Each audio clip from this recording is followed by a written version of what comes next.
Hello नमस्कार, जय हिंद, वंदे मातरम। आप देख रहे हैं जियो न्यूज और हम आपके लिए लेकर आए हैं देश दुनिया की, आपके राज्य शहर की सिलेक्टेड काम की फटाफट बड़ी खबरें। लेकिन उससे पहले यदि आपने हमारे चैनल को सब्सक्राइब नहीं किया है तो चैनल को सब्सक्राइब करके बेल नोटिफिकेशन ऑन करें और इस वीडियो को ज्यादा से ज्यादा लाइक और शेयर करें। बड़ी खबरें देखने से पहले आपके लिए आज का सवाल, 5 सितंबर किस दिवस के रूप में मनाया जाता है? ऑप्शन ए श्रमिक दिवस, ऑप्शन बी महिला दिवस, ऑप्शन सी बाल दिवस और ऑप्शन डी शिक्षक दिवस। इस सवाल का जवाब हमें कमेंट करें और आप किस राज्य और शहर की ज्यादा खबरें देखना चाहते हैं हमें कमेंट करके बताएं ताकि हम आपके राज्य शहर की ज्यादा खबरें दिखा सकें। चलिए अब देखते हैं आज की फटाफट बड़ी खबरें।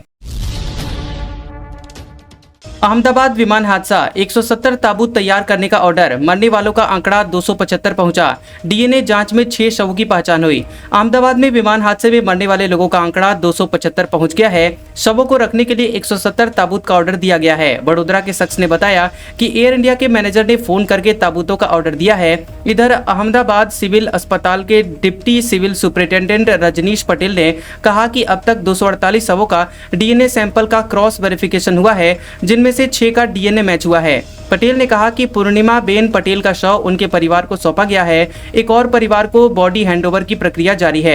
8 घायलों का इलाज चल रहा है और इसमें एक की हालत गंभीर है। वहीं सिविल एविएशन मिनिस्टर की राम मोहन नायडू ने एक प्रेस कॉन्फ्रेंस में बताया कि पहले दिन से हादसे की जांच जारी है। केंद्रीय गृह सचिव के नेतृत्व में जांच कमेटी गठित की गई है जो कि 3 महीने में अपनी रिपोर्ट सौंपेगी। नीट यूजी 2025 का रिजल्ट हुआ जारी। राजस्थान के महेश टॉपर, कहा यूपीएससी करना चाहता था, टीचर ने नीट की सलाह दी। एमपी के उत्कर्ष की दूसरी रैंक। नेशनल टेस्टिंग एजेंसी यानी एनटीए ने नीट यूजी 2025 का रिजल्ट जारी कर दिया है। 20.08 लाख स्टूडेंट्स बैठे थे, इनमें से 12.36 लाख स्टूडेंट्स क्वालिफाई हुए हैं। राजस्थान के हनुमानगढ़ के महेश केसवानी ने टॉप किया है। उन्हें 720 में से 686 मार्क्स मिले हैं। बता दें कि ऑल इंडिया रैंक 1 हासिल करने वाले हनुमानगढ़ के महेश केसवानी ने बताया कि 10वीं के बाद वो आर्ट्स लेकर यूपीएससी की तैयारी करना चाह रहा था, मगर एक टीचर के समझाने से उसने साइंस ली और नीट की तैयारी करने लगा।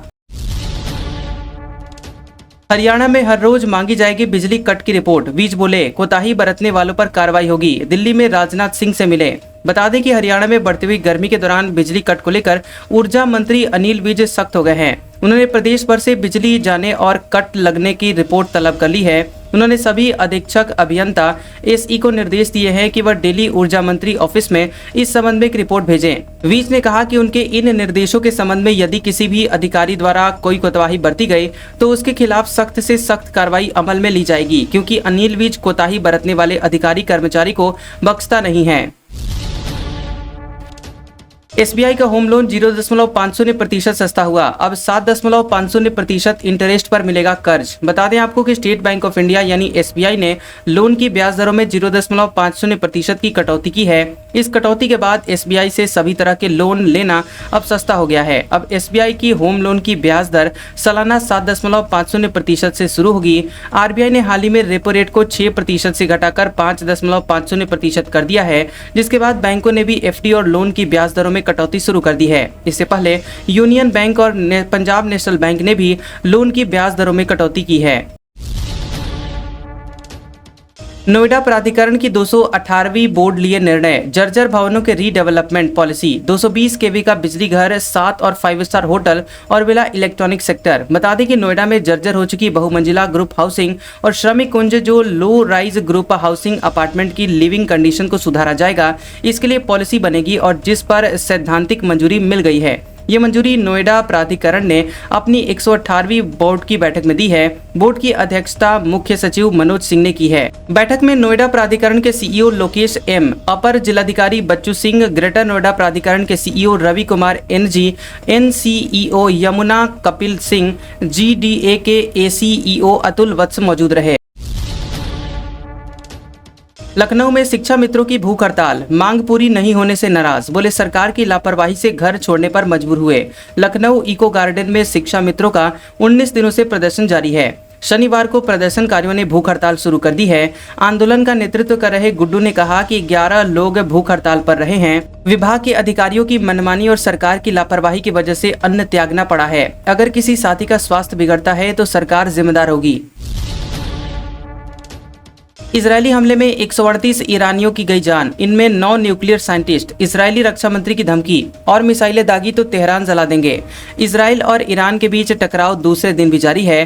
पिछले 24 घंटे में ईरान में 138 लोग मारे गए हैं। इजराइल ने शुक्रवार रात 10:30 बजे दूसरे बार ईरान के परमाणु ठिकानों पर फाइटर प्लेन से हमले किए हैं और इस हमले में 60 लोगों की जानें गई हैं, जबकि 350 से ज्यादा लोग घायल हुए हैं। इससे पहले ईरान में सुबह 5:30 बजे हुए हमले में 78 लोग मारे गए थे और इनमें 9 न्यूक्लियर साइंटिस्ट और 20 से ज्यादा ईरानी कमांडर शामिल थे। ईरान ने भी शुक्रवार रात को इजरायली हमले के तुरंत बाद पलटवार किया और इजराइल पर 150 से ज्यादा मिसाइलें दागी, जिनमें 6 राजधानी तेल अवीव में गिरी हैं।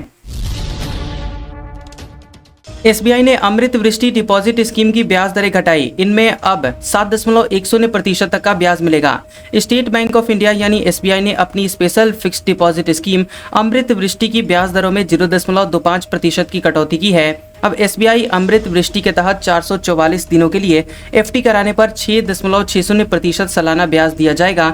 वहीं सीनियर सिटीजन को सालाना 7.10% के हिसाब से ब्याज मिलेगा। हालांकि बैंक ने अपनी अन्य रेगुलर एफडी की ब्याज दरों में कोई बदलाव नहीं किया है। नई दरें 15 जून 2025 से लागू होंगी। एसबीआई का ये कदम भारतीय रिजर्व बैंक यानी आरबीआई द्वारा 50 बेसिस पॉइंट की रेपो रेट कटौती के बाद आया है।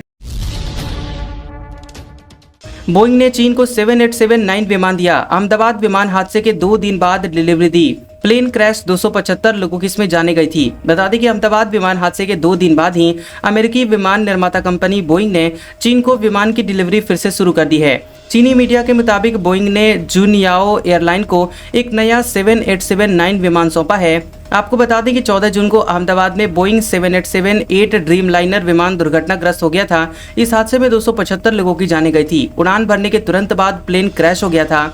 बोइंग और जुनयाओ एयरलाइन ने इस डिलीवरी पर टिप्पणी करने से इनकार कर दिया है। अंबाला में रिटायर्ड कमांडर बोले, विमान हादसे की वजह गलत कॉन्फ़िगरेशन। कहा, सदी का सबसे दर्दनाक हादसा, ब्लैक बॉक्स से होगा क्लियर। 242 में केवल 1 जिंदा बचा। अहमदाबाद विमान हादसे पर हरियाणा के अंबाला में भारतीय वायुसेना से retired wing commander SD Vij ने बताया कि विमान के दोनों इंजनों का एक साथ खराब होना बहुत ही दुर्लभ है।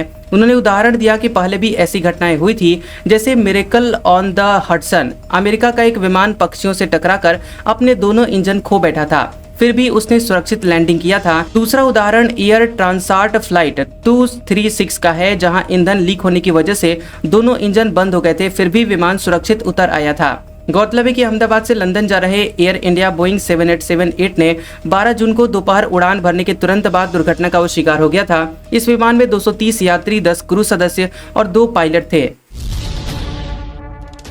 सीबीआई की closure report, Sushant Singh case में हत्या के सबूत नहीं। रिया के वकील बोले, झूठी कहानियां बनाई गई, परिवार चुप रहकर सब सहता रहा।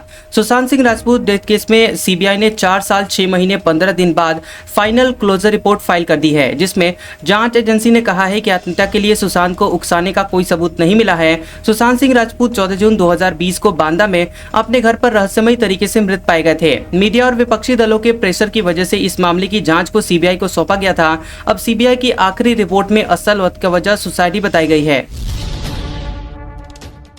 अमित शाह बोले, नेता गलत बयानबाजी नहीं करें। पंचबड़ी में भाजपा सांसद विधायकों को नसीहत दी, एक बार गलती हो जाए तो दोबारा ना हो। केंद्रीय गृह मंत्री अमित शाह ने एमपी के सांसद विधायकों को गलत बयानबाजी न करने की नसीहत दी है। उन्होंने कहा कि एक बार गलती हो जाती है, लेकिन दोबारा न हो। शाह ने ये बातें पचमढ़ी में आयोजित भाजपा सांसद विधायकों के प्रशिक्षण वर्ग में कही है।